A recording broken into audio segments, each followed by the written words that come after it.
2 traditional episodes back to back.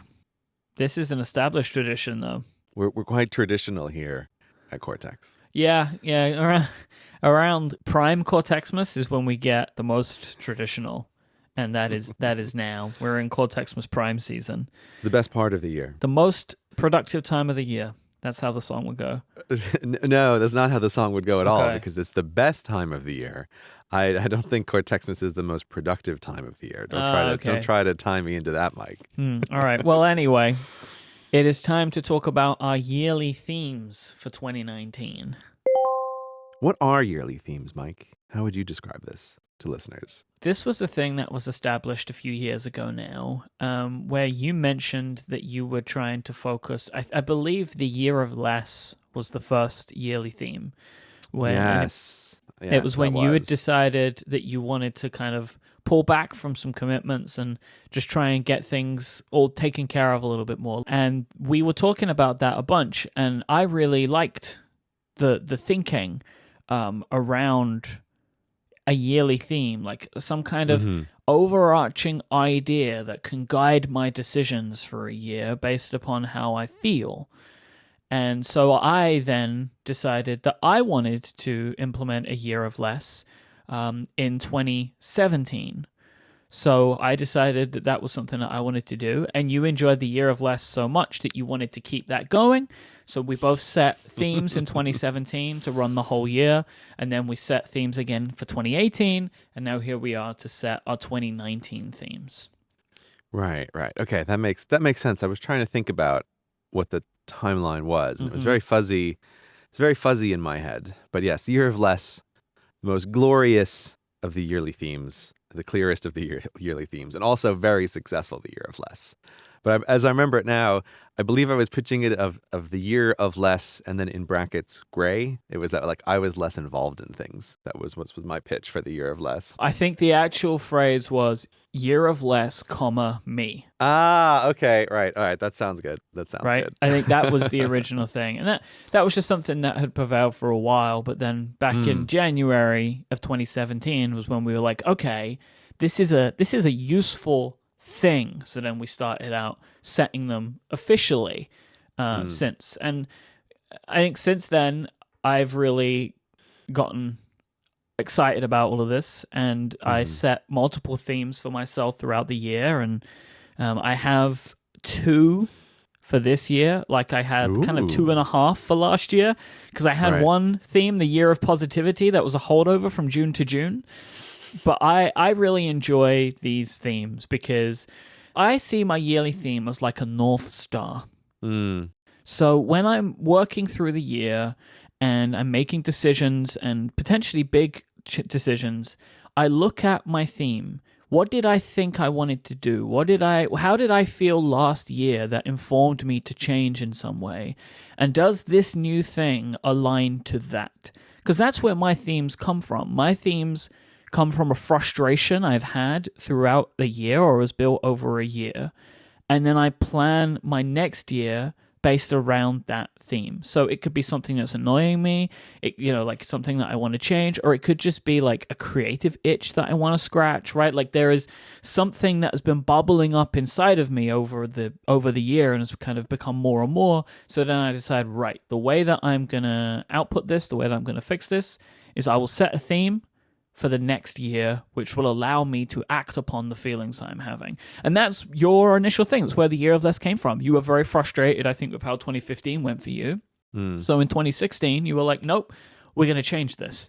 And 2017 and 2018 themes for both of us have been pretty similar in that regard. It's like we did a thing, it went how it went, good and bad, and we've decided that for the next year, we want to move forward in a different way. Yeah, and I also like yearly themes because New Year's resolutions are dumb and ineffective. Yes, let's make this very clear. Themes are not resolutions. Resolutions are an action, a goal that you've set for yourself.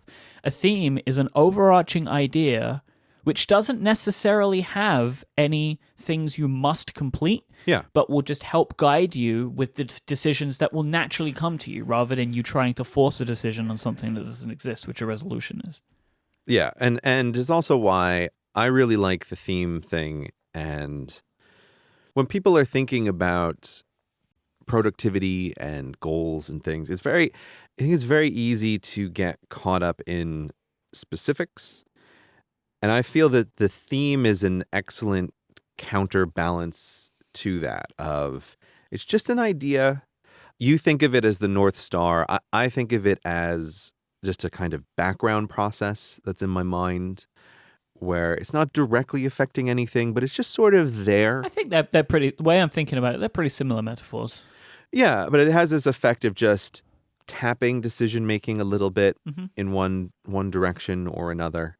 And also for me, while we have traditionally now enforced by Myke this idea that we talk about the yearly themes in January, I feel very free form with these themes. And I really think for anybody who's listening to this episode and thinking about doing something like this for themselves, it's a broad idea that is applicable in many ways. Yes. And you don't have to think about what is your theme for the year.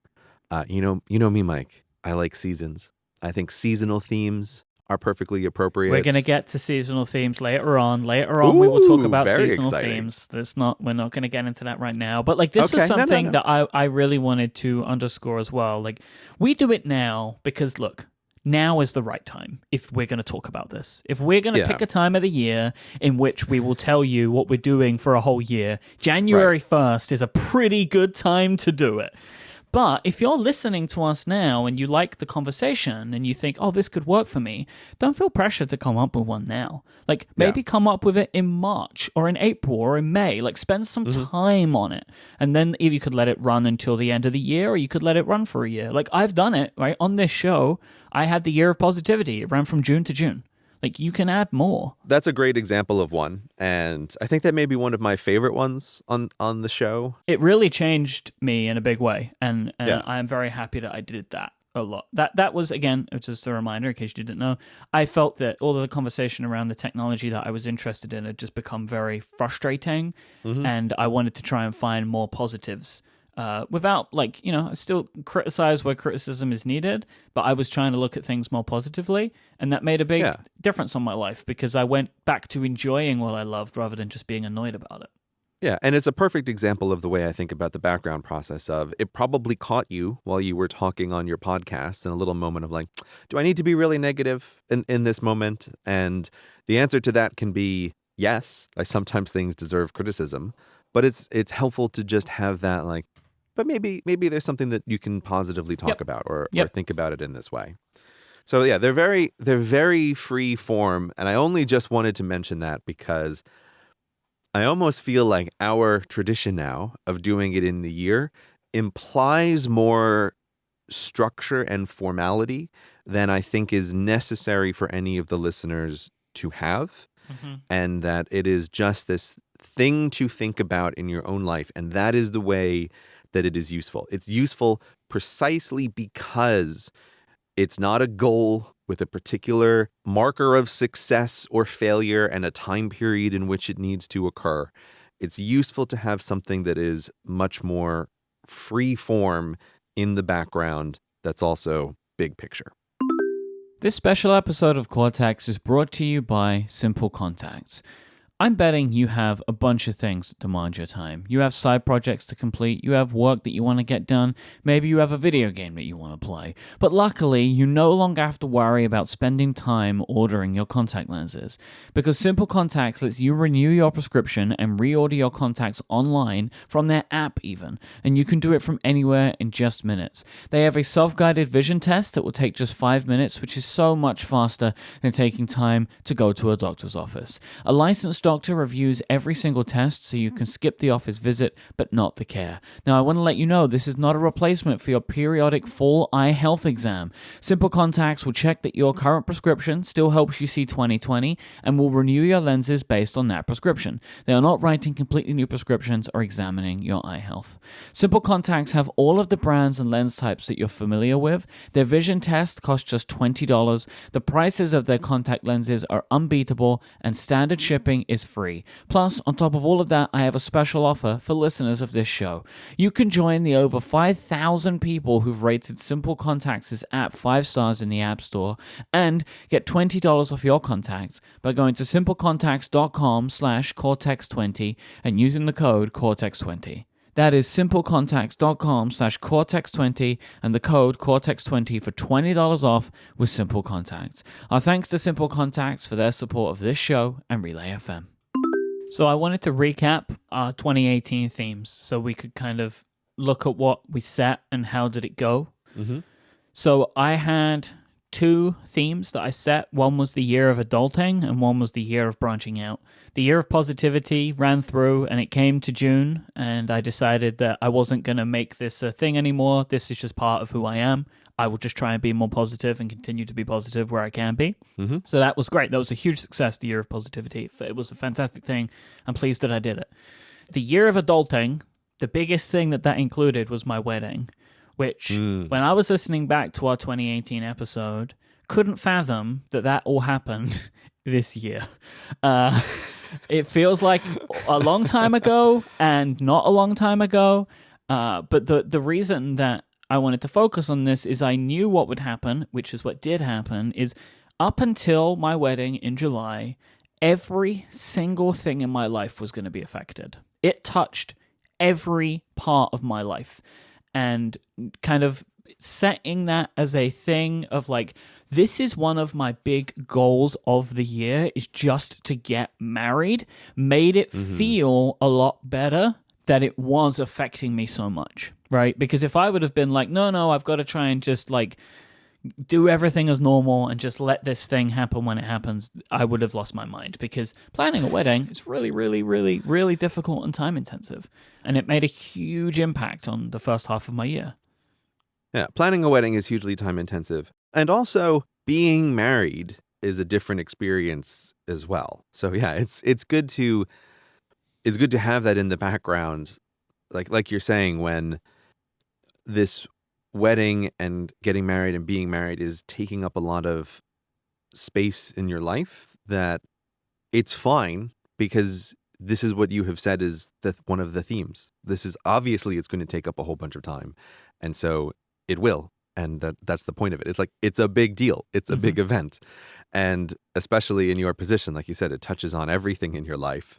And for myself, and let's say everyone else in the greater orbit of Myke, it had ripple effects. Huge effects. It was like hilarious ripple effects across everyone else who works with you. And then like second tier effects that Myke doesn't even know about, where it's like, oh, other people had to change things. And then like people Myke doesn't even know were affected because stuff had to move around. It's like, I think many of us at your wedding were discussing the enormity of the ripples in the pond that this wedding caused in internet land. It was very funny. Turns out most of my closest friends are people that work with me. And so bringing them to my bachelor party and to my wedding, because most people are pretty much everyone's traveling a long distance. Right. It was a disruption for everyone, which I hold it very dear to my heart that everybody was willing to disrupt their lives that way. But it was something I had to be aware of for my own, but even for the disruption to my company, to my business. Like, there were multiple weeks where like everyone was traveling and there was like, we took some weeks off of some shows, like, cause it was a huge impact on my first kind of like the first 8 months of the year, like 3/4 of the year. This was a focus on it. And I'm continue to be very pleased that I chose this as one of my themes. There was some like other events to occur from this, like potentially learning to drive. Just haven't even bothered. I was going to ask about that. Where's your electric car? I haven't started that process yet. It is something that we will probably do this year. But Adina has been very much like, no, thank you for more projects. Because then she started going through the citizenship stuff, right? So to get British citizenship, and she's like, I don't want to do another thing. We're gonna wait. It's like, okay, no problem.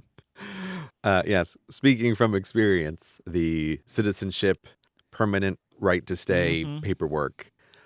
That's a big project. Huge. It's gonna take up a lot of time. So I can completely understand not wanting to get involved in the world of driving at the same time that is occurring. So my second theme, which was more tied to kind of like my creative output, was the year of branching out. And this ended up taking many different forms for me. There were things that occurred to me this year which definitely fit within the theme that I wouldn't have expected. Like, for example, getting into Twitch streaming. That was not something that I thought was going to occur to me this year. But when that became an option, I was like, okay, that fits with the year of branching out. Like, that's a different thing. I'm going to go for it.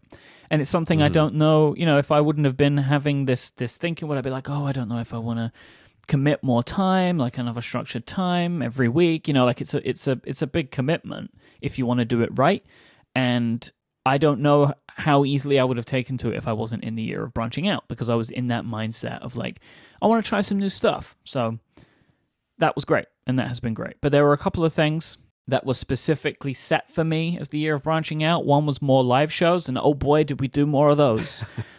Yeah, you did a big relay tour. Yeah, we did our big show in WWDC. We did a tour through a few cities. That was fantastic. It went so well. My co-founder, Steven, arranged it perfectly, and this is big. I hope will become a bigger and bigger part of our business moving forward because we enjoy doing it more than anything else.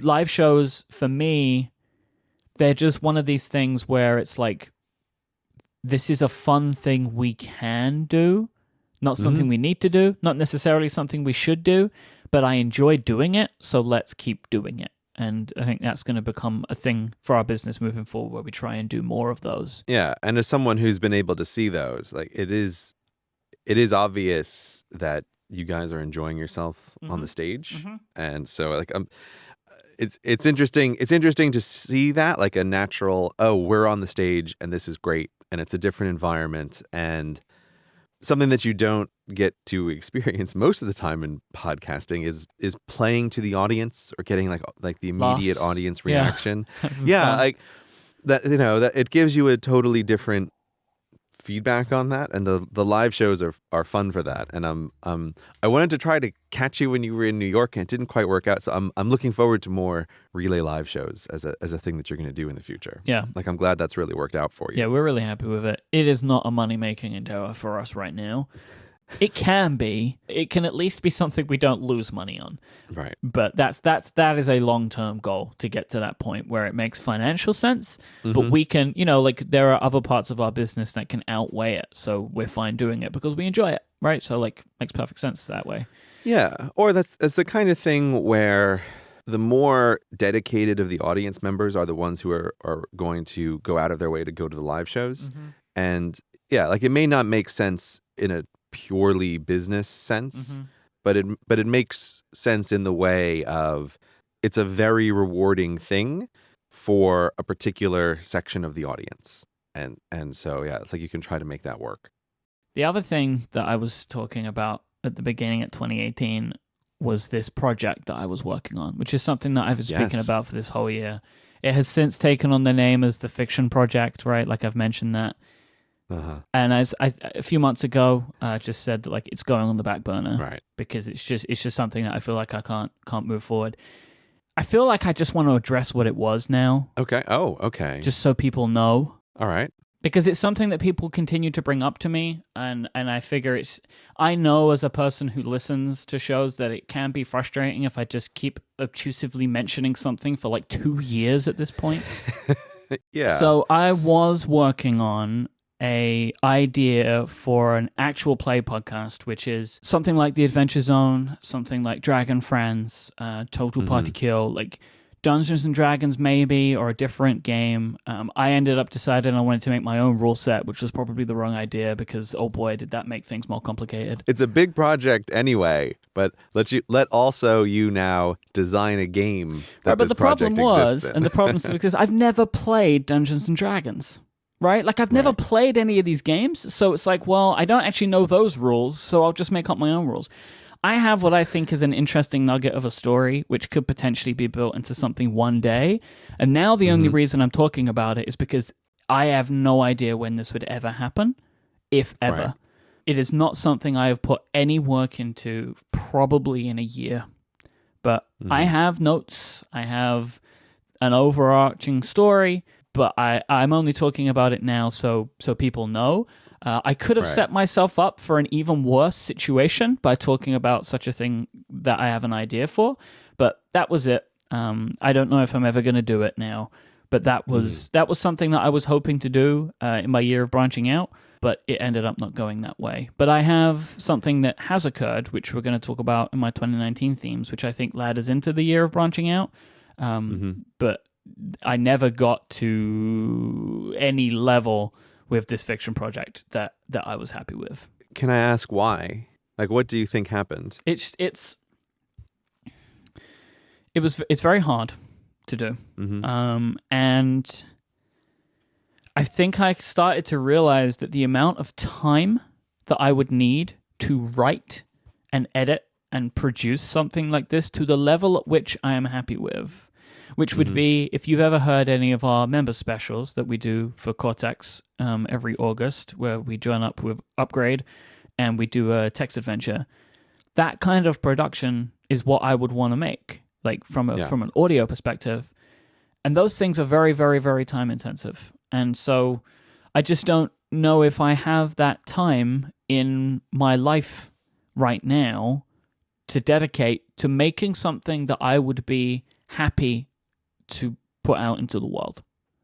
And then, there are a couple of other elements to it.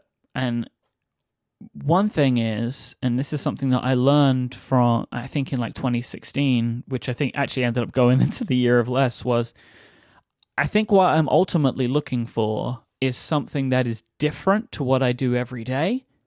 And this wouldn't be that. Like at its core, it's still making a podcast.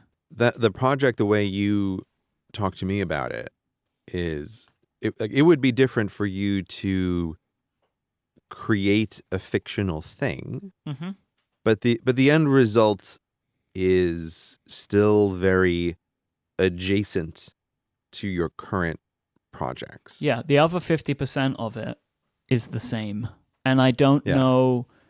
I just don't know if I want to commit myself to that, to doing that right now.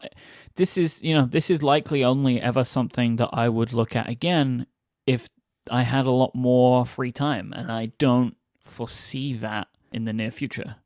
It would take a lot of time for me to get this to where I wanted it to be, and for me also to be motivated to want to produce it the way that I want to. For potentially no gain.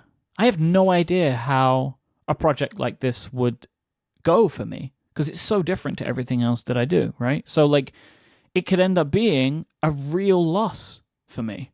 So there's a lot of risk attached to it too. So yeah, it's just not something that I want to progress for now, but it's definitely not something that I think of as dead forever. Like one day I would love to do this, but that one day is just not now. It sounds to me like it's much less like it's on the back burner, which implies that it's simmering, but you're not paying attention to it. But it is in the freezer. Freezer's a better way. Yeah, and it may come out. Yeah. It may come out at some point in the future. You haven't thrown it in the bin, but it's in that freezer that we all have of like, here's a whole universe of projects that I may want to do, and it's going to go back in there, and maybe it will come out, maybe it won't, but it's not truly active in any sense. That is the perfect way of describing it. But there are other new things I know that are coming, which are interesting and exciting. But I was just curious about that one in particular, because it's a thing that we've discussed privately a few times. Yeah, I've kind of just got fed up of being obtuse about it as well. Here's my thought on it is like, we have discussed this as an idea for a project, and your vision for what it would be always struck me as a monstrously large project that also I thought had a very variable possible outcome in terms of like, does this make sense to spend time on? There is like only two paths for this in my mind. It's either wildly successful or a wild failure. Yeah, that I agree. That was my assessment as well. Like either this becomes a big, huge deal, or it's a total failure and an embarrassment, right? Well, I mean, putting putting that, I meant failure in terms of like a business sense. Like, Well, yes, that too. of course, if something is fiction, it also has the possibility of just being very embarrassing. Like what's, when, someone shows you like the novel they've been working on and Yep. somebody's like, wow, that's great. Like everyone, actually thinks, oh, his story is bad. Right. And that's like another thing where like I don't have this type of stuff usually. It's like, oh, I think I had a really great idea here, but everyone's like, oh. Yeah. And from, the members episodes that we do with Upgrade, which is the closest thing to what you would want to do. I've said it on the show before, but if someone takes a look at the logic file for those things, it's, it'll blow your mind away. It's just like the amount of work that goes into something like that is incredible. With Cortex and with Relay, there's a clear business trade-off in that it only has to happen once a year. It's worth putting a lot of effort into because it's also like a fun gift for the people who support the shows. But that's why the fiction project would almost have to be wildly successful in order to justify the tremendous amount of work that would have gone into it. So I think, if I can say this, Myke, I think the reason that you're okay with being more specific about what it is because I think that you're letting go of this project. I think you're putting it in the freezer, but I don't expect that it's going to come out. And I think that's probably the right decision. Yeah, it's like it's going away now. I'm not going to forget about it. And if something changes in my life, which means I could pursue it, then I would. Mm-hmm. But yeah, I'm talking about it now because I'm probably not going to talk about it again. Yeah. Right? So. That's my guess. That's what it was. Your year was the year of order, and you went from what you ended up describing as the year of chaos. I mean, look, Myke, if we have to talk about embarrassments, things that are potentially embarrassing, it's like, oh man, my year of order, what a failure. Yeah? Really just... Yeah, like I really do think that like this has been, we'll get to this when we talk about what the new year themes are. I've been thinking about this a lot, but it's like, man, year of order, I had such great hopes and such poor outcomes for year of order. So your main thing that you spoke about of like what was going to develop the year of order was a system. And you said, and I like this quote, the work isn't the work, the system is the work. Yes. And your plan was to systematize a lot of things in your life to allow there to be more order in it. And so I'm assuming that didn't pan out. No, it totally didn't pan out. Okay. And I mean, part of the reason why, we can get to this later too, was like you suggested that I should listen to the old episode, the episode where we talked about this. And I am a man who has a hard time looking backwards, and it's been in the back of my mind of like, Myke was like, oh, you should go listen to the old episode where we talked about our things. Like, I just can't. I'm constitutionally incapable of looking back at old videos and old podcasts and all the rest of it. I prefer to think about it in a sort of general way. But yeah, at that time, my memory of it was exactly that I was frustrated because a bunch of things had sort of changed in my life, which made things feel more chaotic, and that I was really aware of one of the most important things, I think, when you become self-employed and you control your own time, is that you really have to be on top of that. And even though I was doing time tracking, I didn't feel like I had a regular schedule. And my idea was, I am going to think of maintaining the schedule of like, what do I do at this time of the day? What do I do at that time of the day? That I was going to think of that as this is my theme for the year. This is the job. The work isn't any particular output. The work is maintaining this schedule. And little did I know about the upcoming year that was ahead of me. And I could not have picked a worst possible theme that would have been more impossible to maintain during that year. And I know people can sometimes get a little bit frustrated with the vagueness, but this is just where like my personal life abuts the fact that I have a podcast where I talk about my life. But there were, depending on how you want to count them, like 3 major changes in my life this year, and also 5 pretty big disasters that occurred. And the possibility of me maintaining, like, coming out from this with, like, I'm at the end of the year of order and I have maintained and worked on a regular schedule was basically zero. Like, it just wasn't going to happen. So I will freely acknowledge that the year of order was, in terms of what I was intending at the start, a total failure. We have discussed that I think there are cases where having the year theme was helpful in that it helped mitigate downsides in a number of cases. And in particular with travel, even thinking about the year of order when I was traveling helped me make many more reasonable decisions about how far am I going to push myself while traveling. And I was very much trying to turn down the dial on travel decisions if I could. Like, I'm at this place, but just because people are out and things are happening, don't necessarily stay up until 3 a.m. because it's going to totally screw you the next day because you're just not a person who can really stay up late at night. Those kinds of things were helpful, but I would phrase it that way, that it was year of order at best, limited downside, but I cannot remotely describe that year as like, what a successful execution of a theme. This episode of Cortex is brought to you by FreshBooks. We are in a new year. Now is the perfect time to think about making the switch to FreshBooks if you haven't already.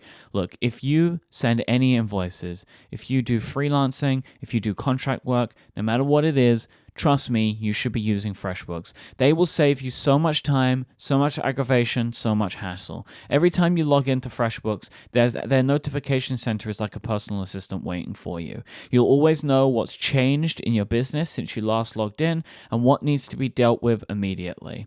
They automate late payment email reminders so you spend less time chasing payments and more time working your magic.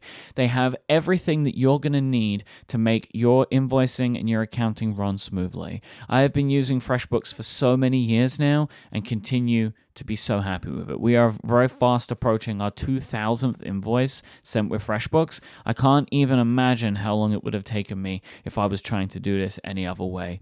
I love FreshBooks and I know that you will too. If you ever send invoices to anyone, you should be trying it out. And if you haven't yet, I have an unrestricted 30-day free trial offer available to you because you listen to this show. There's no credit card required to sign up for it. All you have to do is go to freshbooks.com/Cortex, and when they say, how did you hear about FreshBooks, tell them that you came to them from this show. So that's freshbooks.com/Cortex to get a 30-day free trial of FreshBooks. Trust me, it is worth checking out.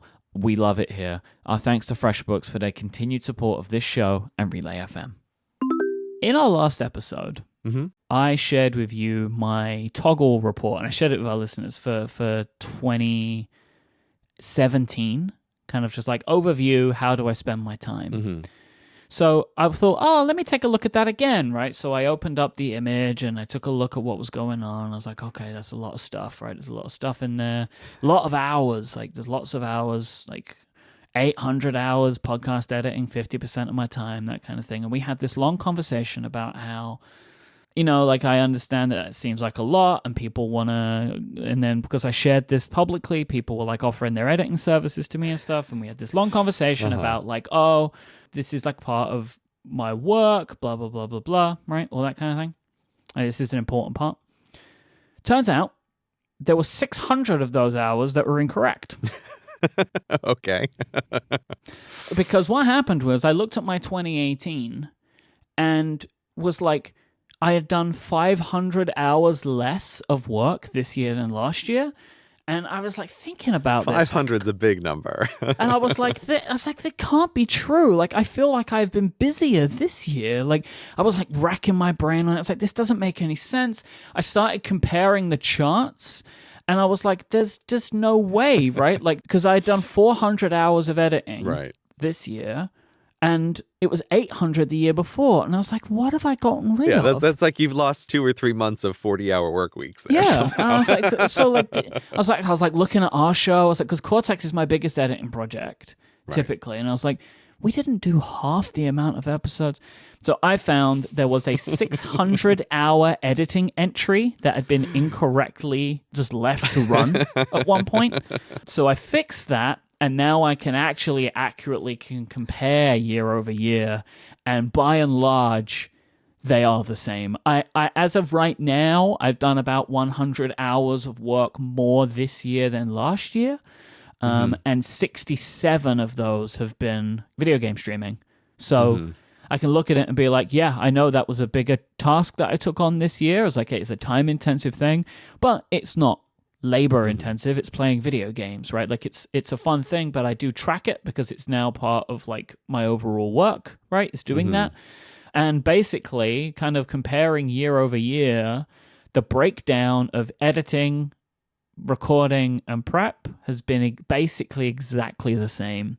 So, I got like 130 hours preparing for shows, 220 hours editing shows, 450 hours recording them.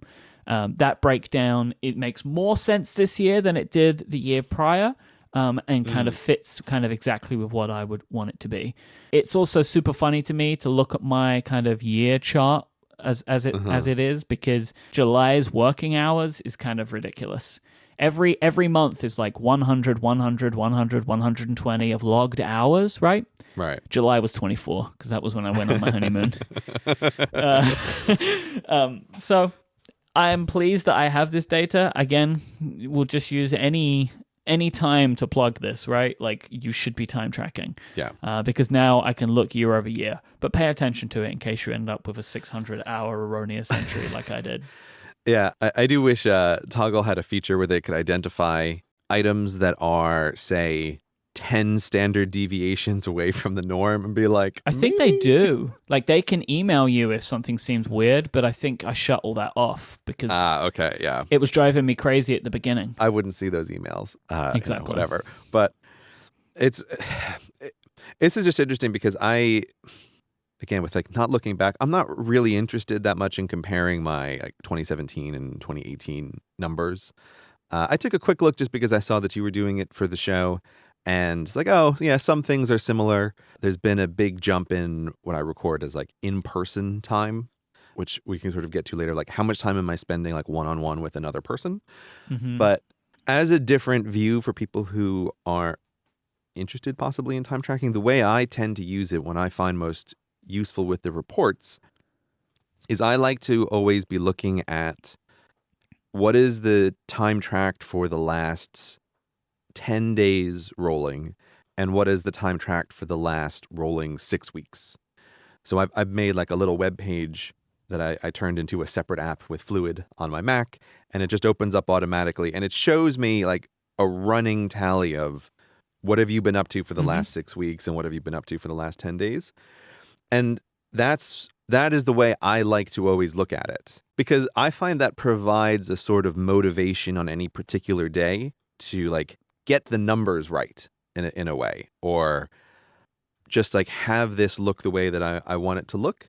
But I'm personally much less interested in the historical data. I find it just useful as like, I want to see the reports rolling by and feel like any particular day I can try to make these reports asymptotically approach ideal gray, which is always fundamentally impossible, but it's like a target that you can aim for. What is that word you just used? Asymptotically? Like, what is that? In math, it's a function that always approaches a number but never quite reaches a number. Okay. So this is like it's a very specific thing, but it's like a curve, and the value on the curve is, say, always getting closer to 1. But even if you go out to like infinity, you're still always at like 0.9999999, right? Where I use that just to try to express the idea that you can never achieve the ideal of what you want your day to be. But you can always be trying to approach it. I just think it's a fool's errand, and I see people do it where they start time tracking stuff and they're like, my day isn't what I want it to be, and they're discouraged. And I feel very strongly like, hey, spoiler alert, your day is never going to be what you want it to be. Even when I'm having like perfect weeks, it's still not 100% perfect. You can only just approach this idea of perfection, but you can never reach it. And that's fine. Like that's what life is. But so Yeah. anyway, I just wanted to mention it because that's the way I use it. I find that very actionable and useful to look at it in that way. I think what this shows and what it continues to show is it doesn't matter what you want to do with the data, but I think most people can find something of use to them in it. Yes. And like my biggest one is relating how I feel on a day to how much time I've logged on a day. Yeah. To make me feel better. This is the overwork problem for you? Yeah. Like you feel like overworked? Yeah. Yeah, when I'm like, oh my God, I feel so tired today. Like I really feel like I've had a long day. And then I look at it and then my data confirms to me, it kind of makes me feel validated in a way where I'm like, oh yeah, I logged 9 hours of work time today. And it's like, okay, so that is like, again, while you may think, oh, I work 12-hour days, this is like 9 hours of there's nothing else happening. This is like 9 hours of I'm sitting and doing something, not like idling around or taking lunch or talking. Like this is all the work for the day, right? And those days, like, okay, I feel tired on those days. And it's like, that makes sense to me now. Or when I can look at it and be like, oh, I feel like I had a good day today. And I look, it's like, oh, you did 3 hours work today. Oh, okay. You know, like that kind of daily affirmation type stuff is kind of useful to me, as well as looking at it from a bigger picture. And I like to look at year over year and see the trends that have changed for me. And there have been some for 2018, and I'm pretty happy with how the breakdown has continued. So it continues to be a great resource to track your time. Everyone should do it. They should. Especially if you're self-employed. Let's talk about our 2019 themes, our themes for this coming year. I'm very excited, Myke. I want to know what your theme is. I have two. Ooh, okay. They're kind of interesting when put together, and I feel like that they're different enough that they need to be split out. Okay. So the first theme is something that I've been angling towards for a while, and it is the Year of Stabilization. Oh, that is great. That's a really interesting one. Okay, tell me what this means to you. All right, so some episodes ago, episode 74, I was talking about just some things that I was trying to change in my life, which included like fitness and diet, and listening to music more. Do you remember that? I was talking about that stuff. So that was part of it, right? That was part of trying to find a little bit more peace in my life, I think. And those were ways to do it. And my fitness, my yoga is something that I have not kept up to the level of every single day, but I am keeping up. It's something that I'm still doing. Unfortunately, I've been struggling with some RSI issues over the last month. And when it's really bad, as it has been, the yoga actually can make it worse for me. Really? So, yeah, but it's okay. It's okay. This is just as you know, flare-ups occur. I was very stupid playing Pokemon with the Switch in my hands for like 4 hours, and it ruined me for about 2 months. Yeah, but you gotta catch them all. I do, but I should have used the controller to catch them all. I made a stupid mistake, but I mean, you know this, right? Like if you hurt yourself, everything you do will contribute towards it. So you kind of just have to wait it out, and I'm in that phase right now. Because the way to fix it would be stop editing, but I can't do that, right? I can't stop my life. So I'm in a phase right now of like getting back to normal, and I'm bringing yoga back in again. But at the moment, I can't do it every day, which is a shame. But at the same time, I have not spoken about this anywhere because I really don't want to get into it in any specific detail. But I'm eating better and losing weight, which is great. So that's just another thing that I'm doing. And that, whilst I feel like I'm frustrated I'm not doing the yoga, at least I am getting into a better shape anyway. So like that's kind of like looking at my fitness and health, stabilizing that, because I was not in control of that part of my life. And I feel like I'm getting some control over that. So that's kind of me as a person and trying to stabilize me as a person. And I'm feeling pretty good going into this year about where I am with that right now. But there's also the business stuff. And this year, my company turns 5 years old. Oh my God. Really? And so, yes, in August. That is hard to believe. That is really hard to believe. So I am in a place right now where I am not indie anymore, right? Are you the man, Myke? Well, no, I just feel like we are a company now, Uh-huh. right? Like it's not the same anymore. We're like an established thing, and we've been running profitably for 4.5 years. Mm-hmm. So we're just a business now. We're a company, and we do what we do. We are independent in the sense of we don't have investors or anything like Right. that. But I just don't think of me and my company in the same way. I am now a small business owner. I'm not like indie self-employed. Like I don't feel like that anymore. Mm-hmm. Because it's not new anymore. Like I feel like this is who I am, and we run a company, and our company is becoming more serious over time. Like it's getting more moving parts to it, and so I want to spend this year making sure that our foundation is in place for the next 5 years. Hmm. So I am not interested this year in growth. Okay. That is not something that I want to do. We have a lot going on. We have a lot of irons in the fire as it is, and my focus is on making sure that we are doing the very best that we can to serve our current position. So this includes financial growth, but we have been on a steady financial growth percentage year over year for the last 4 years. And all signs are indicating that we will probably meet or exceed that growth level again for 2019. Mm-hmm. So I don't want to focus on trying to make that explode this year. Like I don't want 75 or 100% year over year growth. I'm not interested in that because I know how disruptive that can be. And that's not where I am in my life right now. Like, I want to make sure that we continue to hit the goals that we want to hit as a company, but focus on making everything better for everyone involved. And that comes with making sure that we're stable. That's my goal. Hmm. That's very interesting. If I could maybe phrase it in a particular way, it's that you're not, like, obviously you welcome growth, but you are not optimizing for growth. I'm not seeking you're you're optimizing for something else, Yeah. which is long-term stability. In other years, we have actively pursued growth opportunities and have been successful in that. But right now, we're not going to turn any opportunities away if they look good. But when I am not personally, and this is me, right? Like I am not personally interested in hunting it down because I feel like we could do a lot of good for our company if we spend some time making sure we're all good. Right. Yeah, well, I'm just saying that this is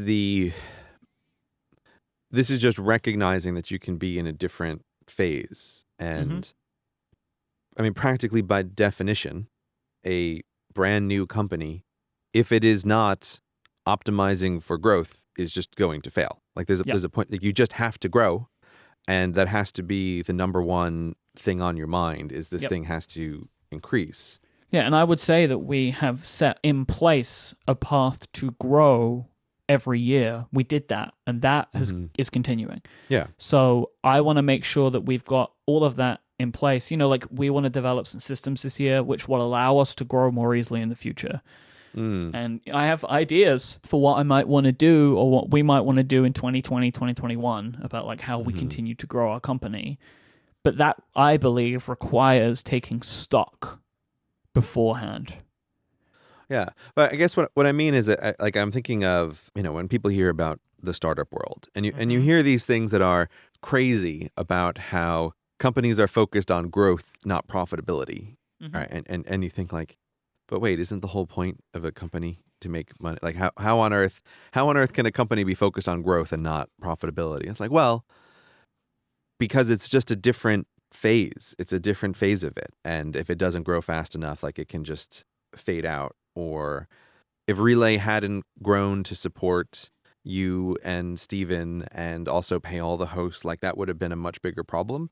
So I think it's really interesting that I mean, again, like I can't quite conceptualize that Relay is 5 years old. It's still, it's one of those funny things where it still feels very new to me, but I also know that it's been around for a while. I've started to notice recently we're not the new kids on the block anymore. Yeah. And that kind of change in how I think that we're perceived, which isn't a problem. Like, nothing bad has happened, but it's just we're not new anymore.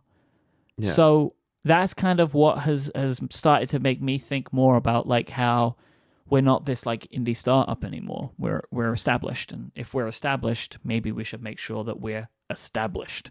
Right. I think that's the perfect way to put it. Like, if you are established, you should actually make sure that your company is really established, that it has processes in place that can ensure future success and future growth. But there's a big difference in a company that is established, that has a lot of people working with it, and how does that thing grow versus how does the thing that you're just stringing together with shoelaces and duct tape, like how does that grow? Those are two very fundamentally different questions.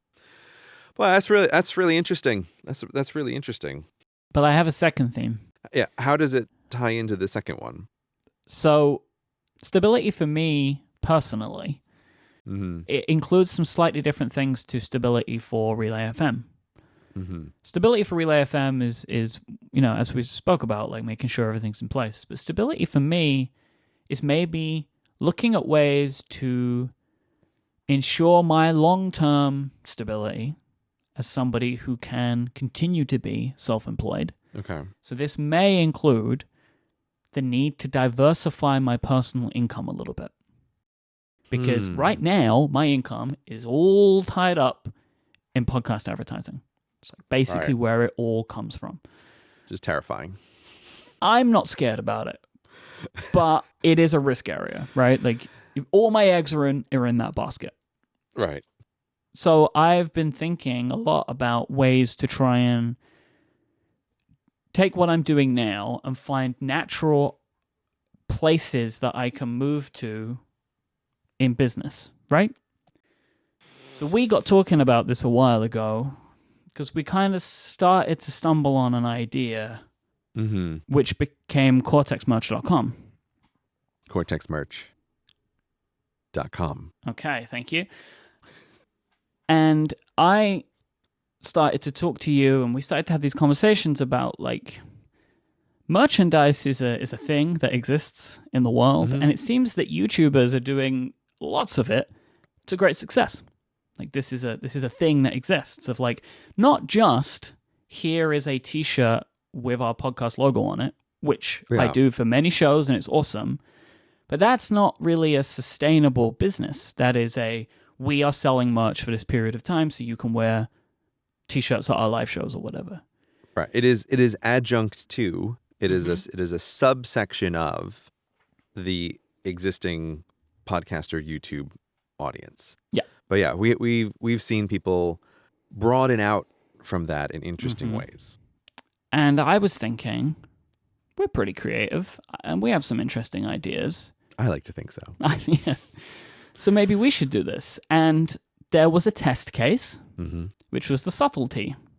Yes. The very successful subtlety. And that's why we feel pretty confident that this is something we can try and do. That t-shirt sold better than I thought it was going to. And the idea behind the subtlety was, here is an item of clothing that is intended to be a little bit more traditionally stylish, right? So it uses our logo, but not emblazoned in gold foil across your chest as a funny thing, right? It's like, here is a t-shirt that looks nice. And I have been really happy about the feedback that we got for that shirt, because a lot of my friends said to me, this is now my favorite podcast t-shirt because I can wear it whenever I want. And I'm like, exactly. So me and Gray are starting a company. Yes. Yes, we are. We are. And it's called Cortex Brand. That's the name of our company. And we are just beginning with this. We have some ideas for some products for over the next year, but we're working on making sure that they are where we want them to be. And we have some exciting stuff that we're working on. Yeah, it's been I would say this is embryonic at the moment. Like it's out in the world, and we have a bunch of stuff that is in development, but it is something that is new, and it is small, but it's small after this successful test with the subtlety to see, like, let's make a shirt where the Cortex logo is a brand in the way that you could see with other clothing brands. Yep. That it is not obviously, here is a shirt where you are a fan of the thing. It's a shirt that has a logo on it, like many shirts do. And so, like, yes, embryonic stage is a great way to put it. And you may think, well, why are we talking about it right now? Well, because the idea is, wouldn't it be interesting for us to talk about the business that we're starting on our show where we talk about side projects? So that's why we're talking about it now, because we are just beginning this journey. Like, so Cortex brand is just beginning. Yeah, really just beginning. Like I think as of the time of recording, we signed some paperwork yesterday to make things super official about what's really occurring. But yeah, there's actual paperwork, an actual company as a separate entity. Yep. It's a thing that we own together, and we're going to go through this process talking about it on the show, like what it is going to be like for us to build this company and where it's going to go and the things that we want to do. And something that I am really keen to do is to find interesting people who do interesting things to collaborate with to try and make products. And let me be clear, right? Like, we're not just talking about t-shirts here. We are open to making anything if we think that it fits with the Cortex brand. Yeah, and we have things in development that are not t-shirts. Exactly. Many things. Very excited about. And like, so our thinking, kind of like the overall idea of what Cortex brand is it's products for people like us. So nerdy people who want something that speaks to them without having to shout to the world that they're nerdy. Right? I think that's kind of like the main idea that we're trying to put across right now. So this could be anything.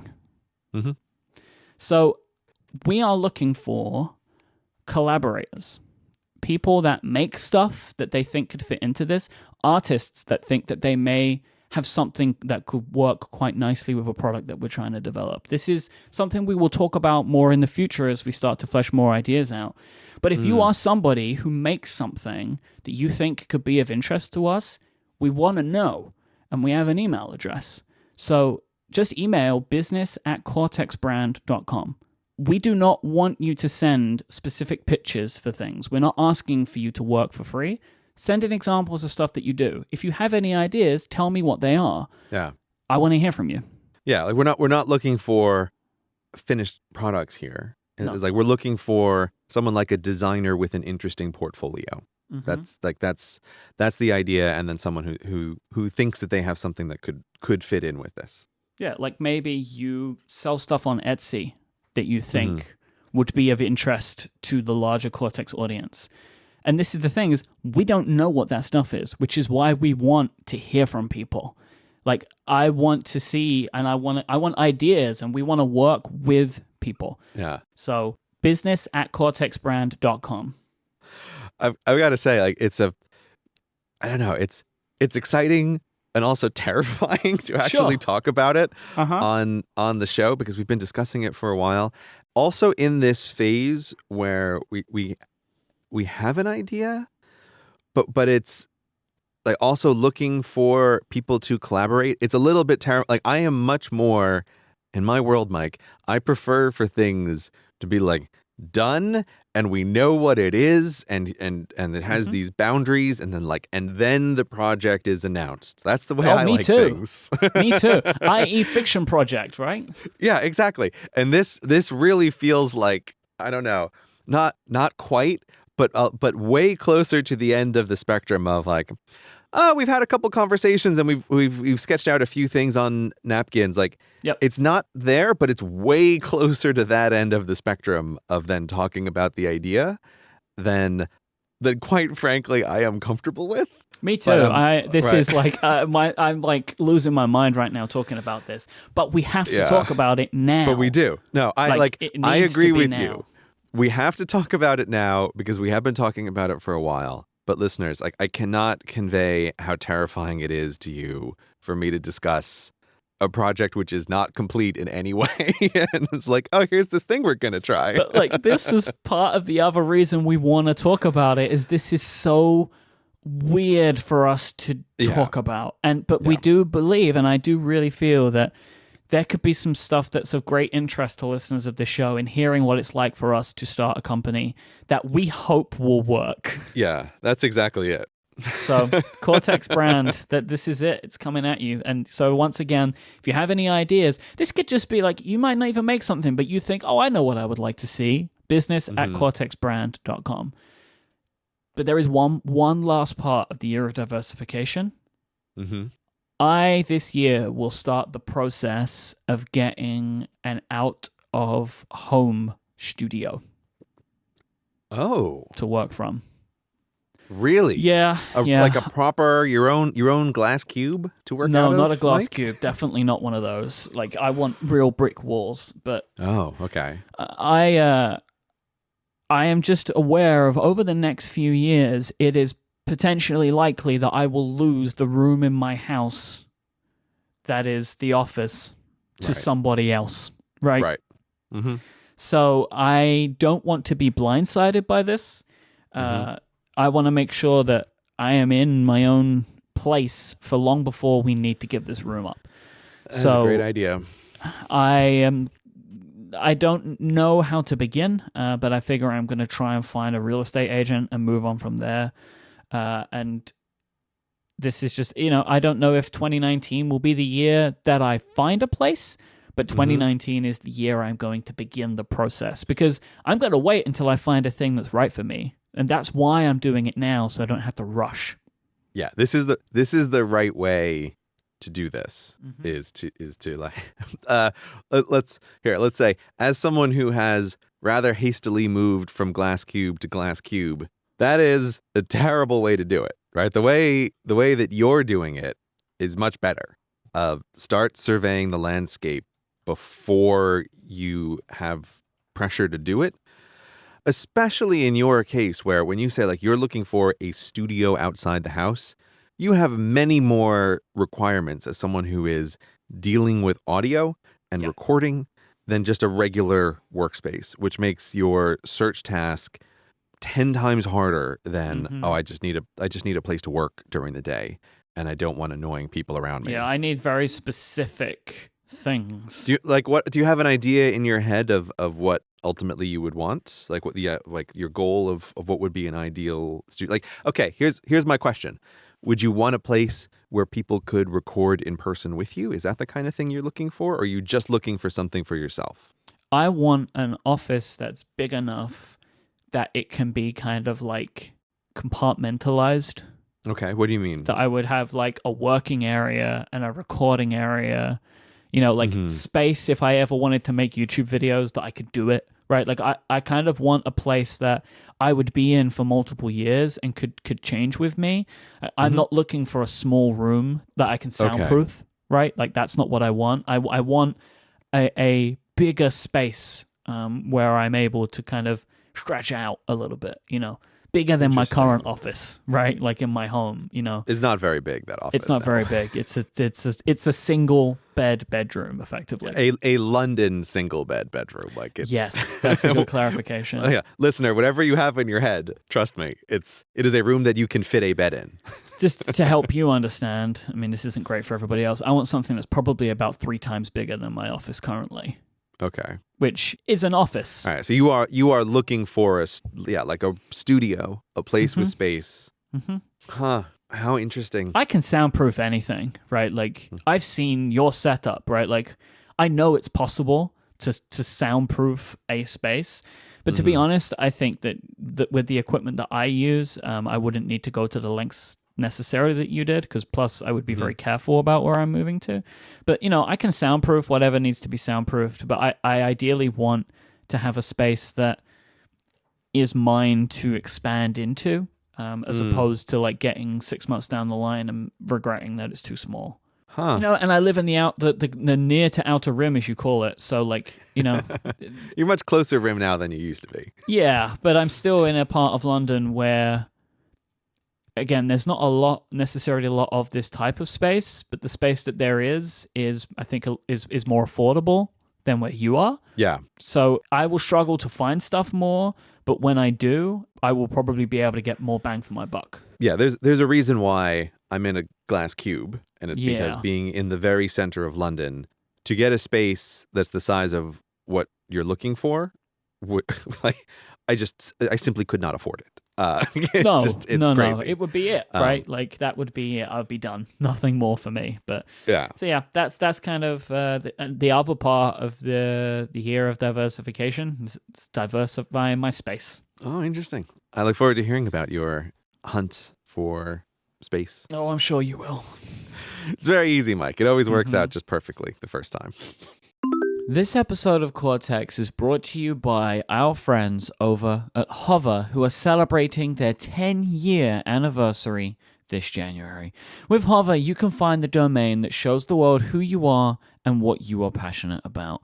So, for example, when we were getting everything ready to announce Cortex Brand, I went and got cortexbrand.com on Hover because they are the perfect place to go to find the domains that you're looking for. They give you all of the options that you need. So if the .com isn't available, they have over 400 other domain options that you can choose from to find the perfect domain to fit your purposes.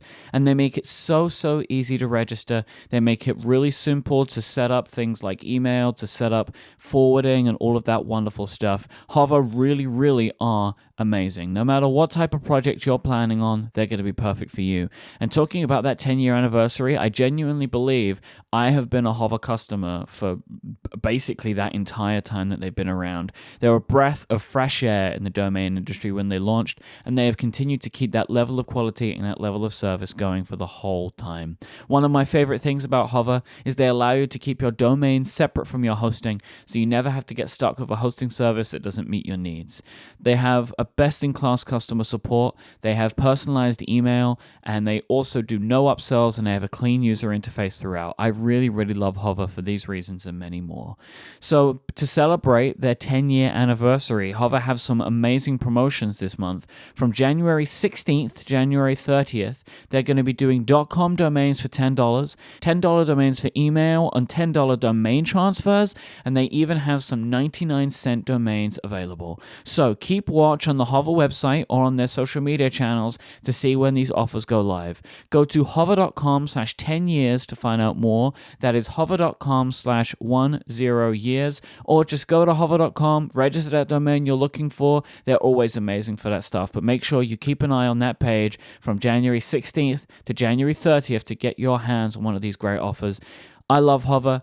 Hey Hover, happy anniversary. You're all the best. We think you're amazing over here. Thanks for making it so easy for us to register the domains that we're looking for. Thank you to Hover for their support of this show and Relay FM. All right, so come on then. What is the 2019 theme? I should say, like, just to underscore this, we do not share these with each other in advance. Like, the first time we are finding out about our yearly themes is right now. These are the Gray is. I've never mentioned to Gray my themes, and I have no idea what his is going to be. Yeah, and again, I'm always kind of annoyed because I want to talk about these themes in September. And you're like, we can't talk about them now and don't tell me anything about it, right? And it's like, God damn it. January 1st is the perfect time.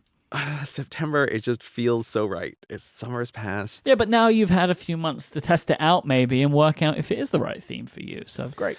Well, God damn it, Myke. Okay, so I'm sort of annoyed with you because you have such an orderly, bullet pointed set of things that you want to talk about, and I'm here with a real vague mess for my theme again.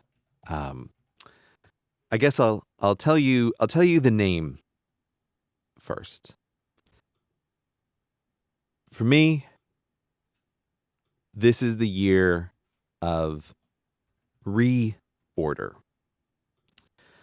So as I've been dropping hints all the past year, I knew that the Year of Order was not going to be a single year. The Year of Order was going to be a much longer project. You did say that. I remember that. That was something that kept coming up in our check-ins. Like, I think it might last a little longer. Well, it's partly because I wanted to set expectations, right, for people that they need to understand that I think my exact words sometimes are like, well, a year. Sometimes it's more than 1 year, right? Which makes no sense.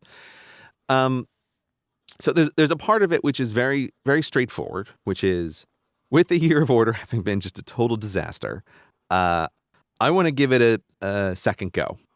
And it's very interesting hearing you talk about Year of Stability, because there are some ways in which like I feel those same thoughts that you do of like stability. Oh, that sounds really nice.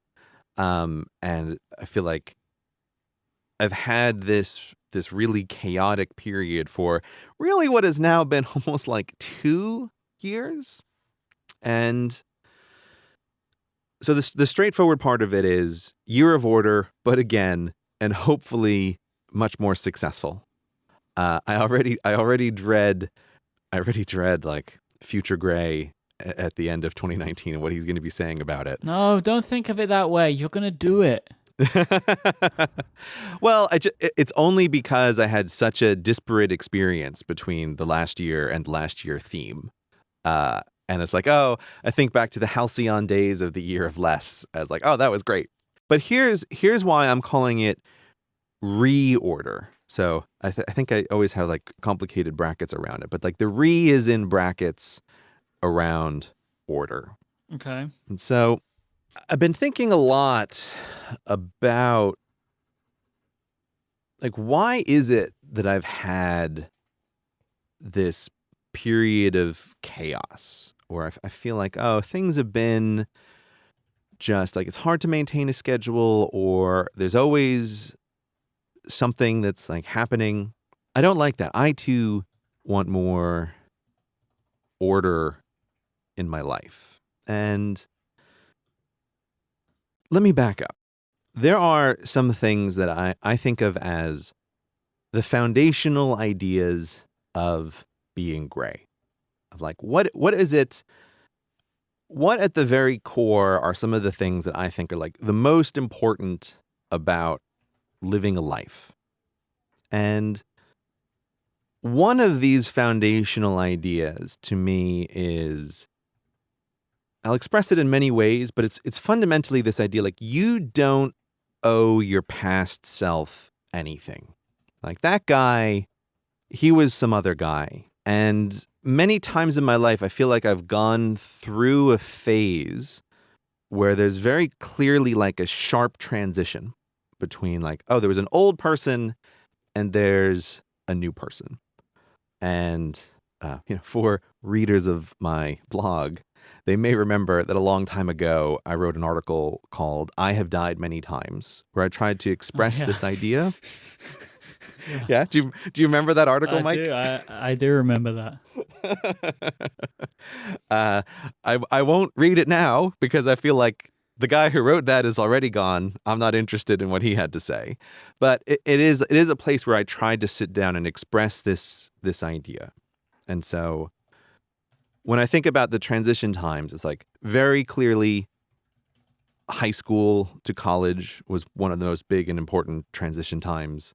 And I even remember as a kid really feeling it then, where everyone's going around and signing each other's yearbooks and like, oh, we'll stay in touch forever. We're such great friends. Yep. And 18-year-old Gray is like, in the optimal case, I will never see almost all of you ever again. Like goodbye. And like a whole new person is going to be born in the next phase. And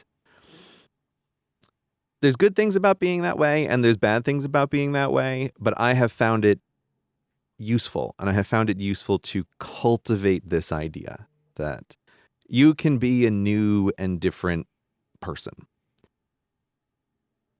But most of these changes have come with a very obvious change in location. So like high school to college, right? College to London. Like this is another big change, or like a change in career of unemployed person to teacher, and then later in that time, teacher to person desperately trying to become anything other than a teacher, and then right, like Yeah. new YouTuber, Podcaster. But I mention all of this because I've been thinking about it a lot, and this past summer in particular, I feel like I finally realized something that in retrospect seems obvious, but has taken me a long time to really figure out. And it's that I am going through another one of these little changes in life again, where it's like, oh, there's where the previous me, I have no interest in his concerns or his goals or his targets. And it's like waking up again as a new person, in the same way that transitioning from high school to college was a very intentional, like, I'm gonna drive up to college, I'm gonna go to bed, and I'm gonna wake up, and that guy has nothing to do with the guy who came before. And I can peg it very exactly, which was The Summer of Gray, part 1 and 3, and part 2 soon, any day now soon, I'm sure. Like that summer a year and a half ago, that a couple things happened. Like I started a new venture with some other people, and I also at that point really started to recognize the value of spending time with and talking to other interesting people in my field. And just, I started to just, I think, be a very different sort of person without recognizing that I was really going through a kind of transition at that point in time. And I think it's become very clear to me that that is partly why I have had this chaotic and somewhat very frustrating and unsatisfying time since that summer, like 18 months ago and now. And it's why I was originally like, I'm going to have a year of order. I'm going to get things all set and straight. Was feeling this discord. And I call it the year of reorder because I do want to do Year of Order again, but I'm very consciously trying to figure out, okay, who is the person that I am now? Like, I don't... Like, pre-2017, I feel like I identified very strongly with the guy who had been a teacher and who was struggling very hard to become not a teacher, and then the person who was trying very hard to double down and triple down on the thing that had worked and grow his online presence and all the rest of that. And now when I think back to that person, it feels very much like the way when I think back to who I was when I first moved to London. Like a guy I knew, but I don't personally identify with that. And I just think because between 2017 and now, there wasn't any obvious physical transition. There wasn't really like a big moment that made this very clear. I just didn't realize that I was going through like another one of these phases again.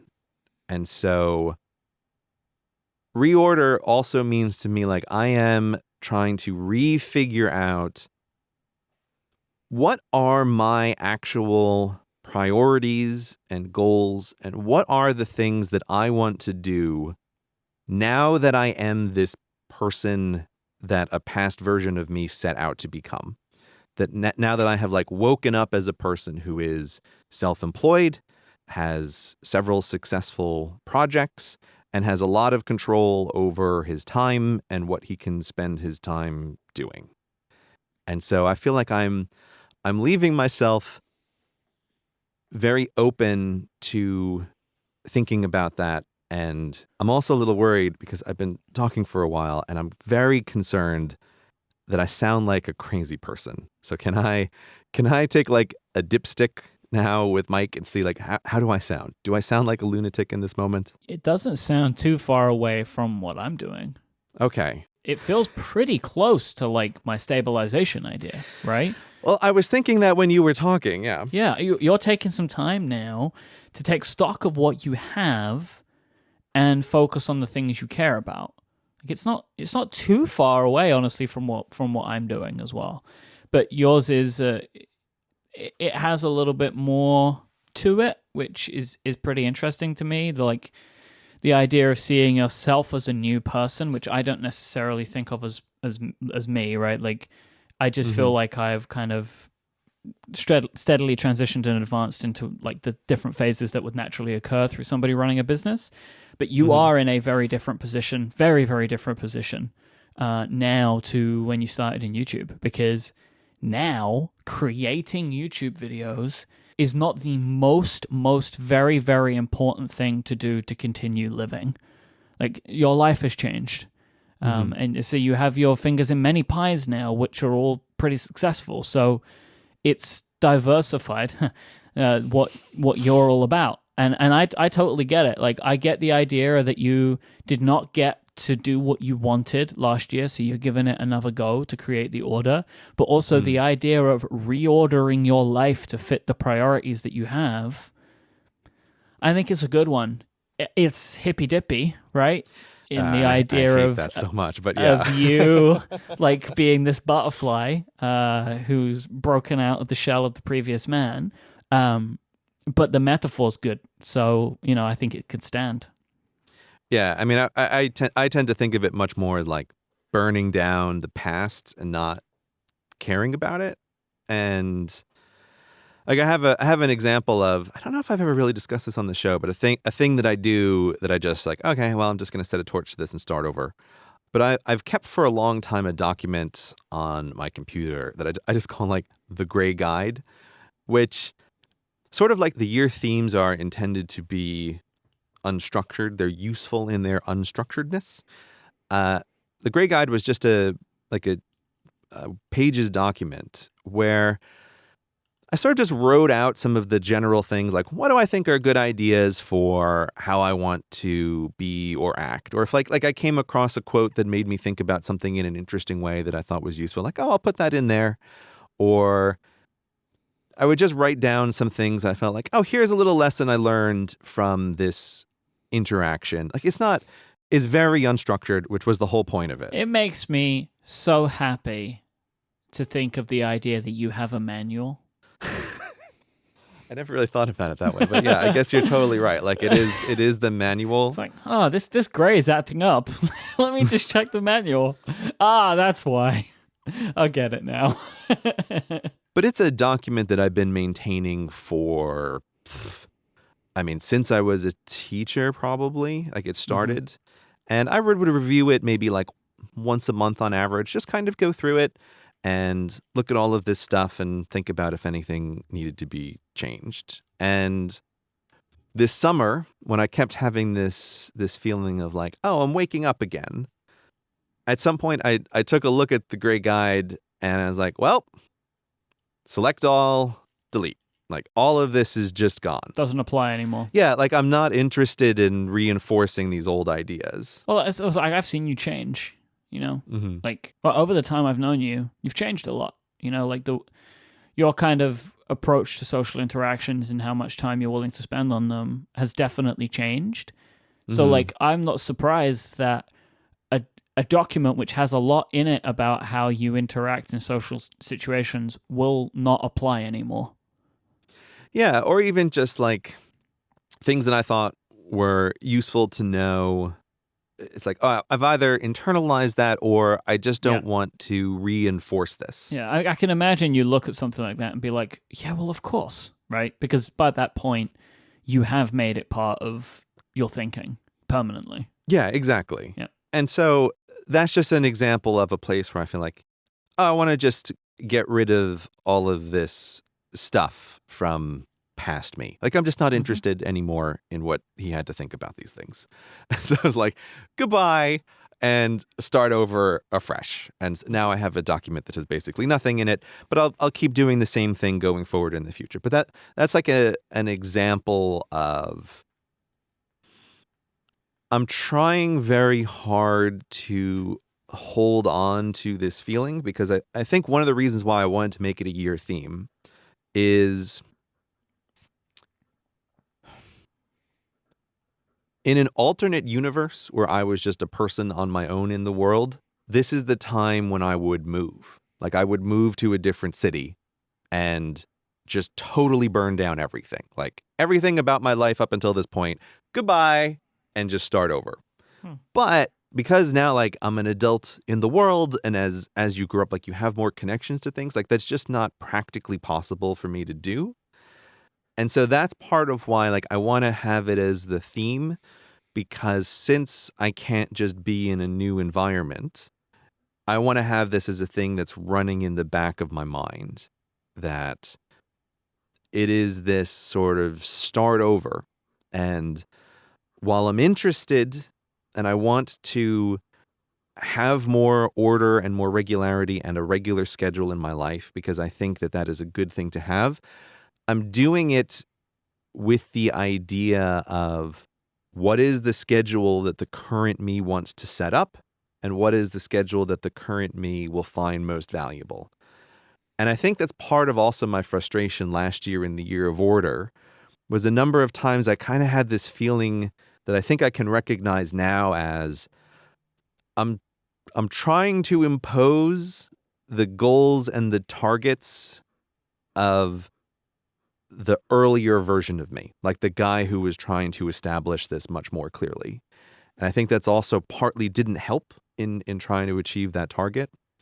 So I don't know. I really do, like, I hate so much how hippy dippy this sounds, but it's a conversation I've been having with people during the summer and until now. And I feel like some people get it very strongly. They resonate very clearly with this feeling of waking up anew sometimes, and just feeling like, oh, I've just appeared in this scenario. What is the best way to act from here on out? And my previous concerns don't matter. So I hope that this resonates with some of the audience, but I'm aware, again, from personal conversations, that some people go like, I don't understand at all what you're talking about.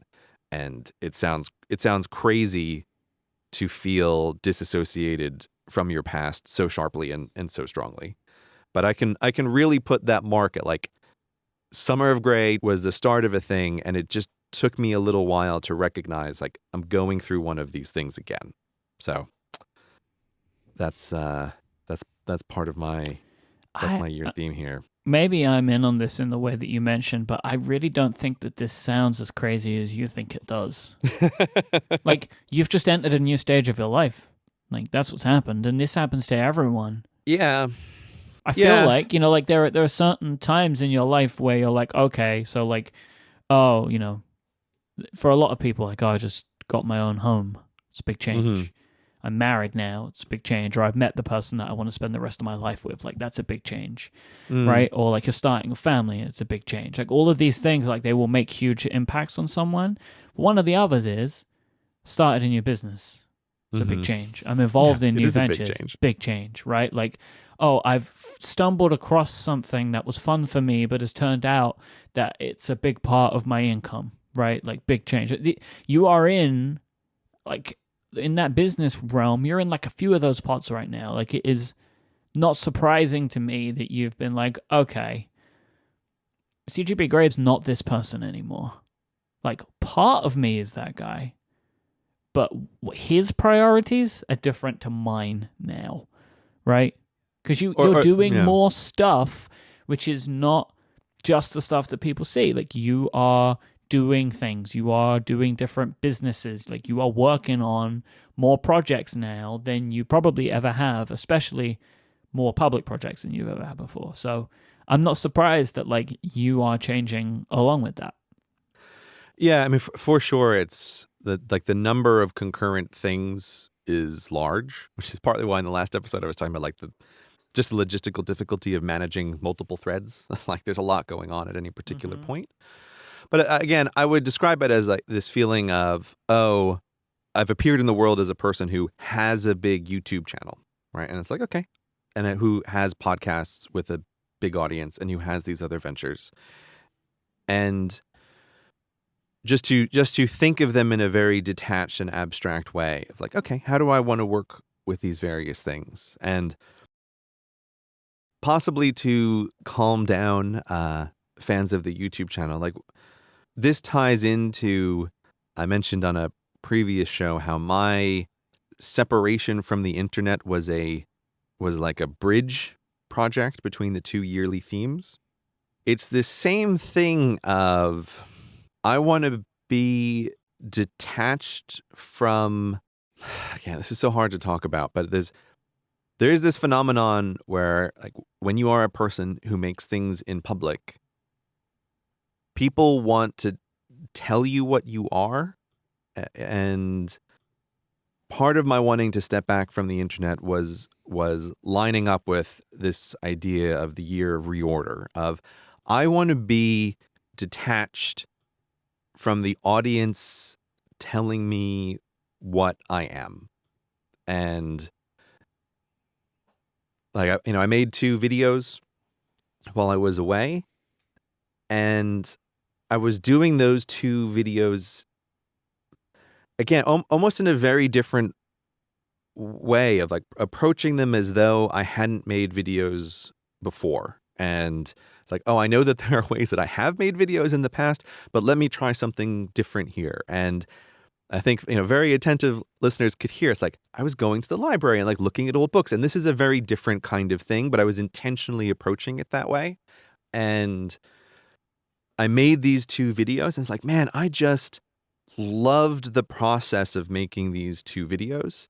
And I put them out in the world and it's like, I'm really happy to have uploaded these videos. I'm really pleased with the way those 2 came out. I'm so happy with them. But I'm also very happy to not have seen how the world reacts to them, because I'm trying to focus on this idea of how do I feel about it? The answer is I feel great. I'm sure, like anytime you release one of these things to a very large audience, like there's lots of people who hate it for whatever reason, but it's just like, oh, okay, I feel really good about this. And it's like, okay, that's a thing that I want more in life. Or another, and not hearing back from the audience is a key part of that. Like, I don't want their thoughts to push me in a particular way while I feel like I'm in this little bit of a transition.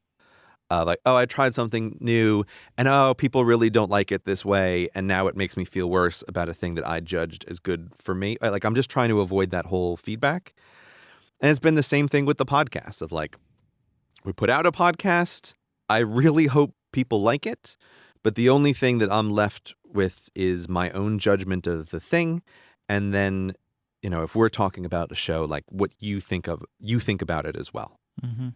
I'll mention another example of a thing that I did very deliberately differently, which is I'm working on another video, and I actually took a trip that involved going to places that the video is about. Yeah. As part of just the background process of making the video. Like immersing yourself in the idea, right? Yeah, immerse. That's a good way to put it. Like I'm being immersed in the idea. Was that necessary for the video that I'm going to make? Almost certainly not. Like, right? It wasn't. It was not. Yeah, listeners, Myke does know what this is about, and yeah. I think he thinks it's kind of hilarious. But it's. I encouraged it, but still thought it was ridiculous. You encouraged it with a twinkle in your eye, right? Which was like hee hee hee. Is the way I would describe but little it. Did I know how much disruption on my life that trip would incur. But... Yeah. It's again ripples in the pond, but it's just another example of past Gray would never in 1,000 years have said, "Oh, it makes any sense to spend 10 days driving around between a bunch of different locations that are related to a thing that you're doing with no clear goal or target for what you're trying to achieve. Yeah, Looking at stuff you could have found in books. Yeah, like right? this entire project could have been done through books. This is not necessary in any way. And specifically because of that, I felt like I want to try to do this in this different way. And it's like, in some sense, it's totally a disaster because it has dramatically delayed and expanded the scope of the project, right? But it doesn't, I feel fine with that because like I wanted to try something that was just different. And then I'm going to assess how do I feel about that in the end.